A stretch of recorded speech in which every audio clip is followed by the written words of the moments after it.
Hey everyone, and welcome to RUBIN'S Mind Lab, where we break down the latest research into what it really means. Have you ever felt that nervous flutter in your stomach and found yourself suddenly compelled to post your thoughts on a controversial topic online? We have all been there, firing off a tweet or a Facebook update when we are feeling tense about the state of the world. But why do we do it? Is it just about venting, or is there a deeper reason our brains push us to share when we are anxious?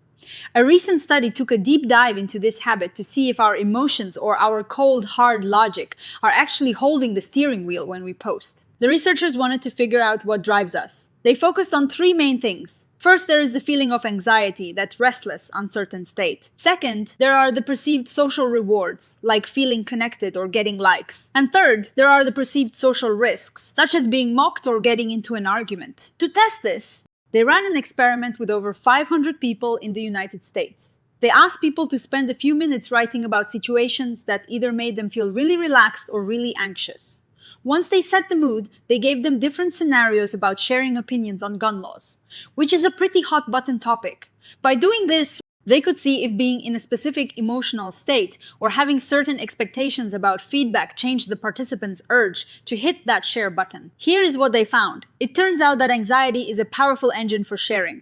When people were in an anxious state, their intention to share their opinions and feelings online went up. Think of it like this. When we are anxious, we feel a bit helpless and uncertain.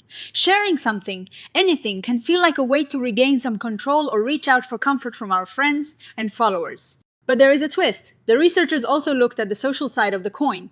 They found that people who believed they would get social benefits, like connecting with others or finding support, were much more likely to share. Interestingly, the researchers found that simply worrying about the risks, like getting an insulting comment, did not actually stop people from sharing. It seems like the pull of potentially getting a reward or just the need to soothe our own anxiety is much stronger than the fear of a digital fight. Another cool piece of the puzzle is that people who felt more knowledgeable about gun laws were also more likely to share.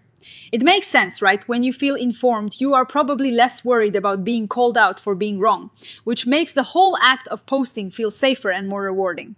So, the big takeaway here is that our social media habits are a mix of our internal emotional weather and a calculated gamble on what kind of reaction we will get.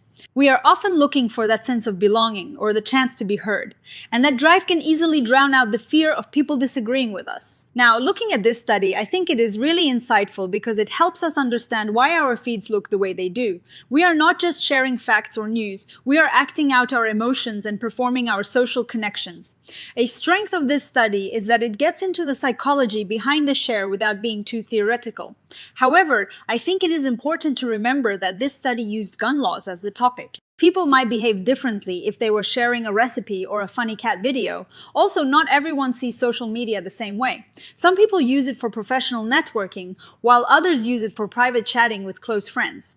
Future research should definitely dig into whether these patterns hold up across different platforms, like TikTok versus LinkedIn, where the social rewards are totally different. If you ever find yourself about to post something when you are feeling wound up, take a second to ask yourself, am I posting this because I have something helpful to say, or am I just trying to soothe my own nerves and look for some likes?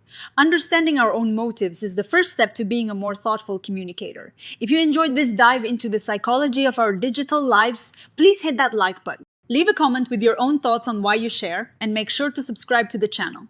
I am Rubin, and I will see you next time in the Mind Lab.